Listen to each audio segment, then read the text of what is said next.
Football জাদুকর Diego মারাদোনার পঞ্চম মৃত্যুবার্ষিকী আজ ২০২০ সালের আজকের দিনে পুরো বিশ্বকে কাঁদিয়ে না ফেরার দেশে পাড়ি জমান আর্জেন্টাইন এই কিংবদন্তি। ১৯৬০ সালে জন্ম নেয়া এই ফুটবলার পৃথিবীতে পার করেছেন ৬০ বসন্ত।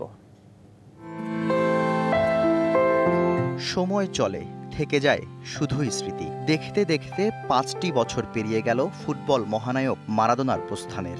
অথচ তার বা পায়ের সেই ক্যারিশমা এখনও বিস্ময় চোখে সামাজিক যোগাযোগ মাধ্যমে দেখে কতই না ফুটবল ভক্ত। ২০২০ সালের ২৫ নভেম্বর মারাদোনা পাড়ি দেন না ফেরার দেশে।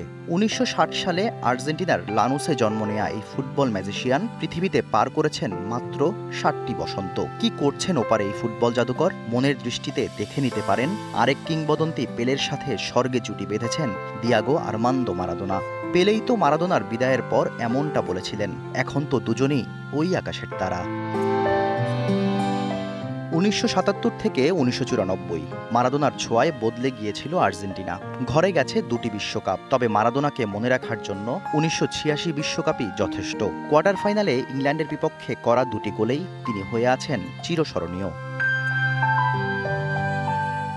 জাতীয় দলের জার্সি গায়ে ৩৪টি গোলের পাশাপাশি ক্লাব ক্যারিয়ারে ২৫৯ বার জাল কাঁপিয়েছেন মারাদোনা। ১৯৮৪ থেকে ৯১ এই ৭ বছরে ইতালির ক্লাব নাপোলিকে বিশ্ব চিনেছে এই মহাতারকার কারণেই। হার্টের যত্নে বিশ্বসেরা ক্যানোলা তেল এখন বাংলাদেশে। এখনও তিনি এই ক্লাবের কাছে ঘরের ছেলে হিসেবেই পরিচিত। মারাদোনার মৃত্যু নিয়ে আছে অনেক ধোঁয়াশা, তবে তিনি যে কিংবদন্তির কাতারে শ্রেষ্ঠদের একজন তা নিয়ে কোনো সন্দেহ নেই। শুধু ফুটবল বিশ্বেই কেন, মারাদোনার মতো চরিত্র তো বিশ্ব ক্রীড়াঙ্গনেই খুঁজে পাওয়া দুষ্কর। Shahriar Hossain, DBC news desk.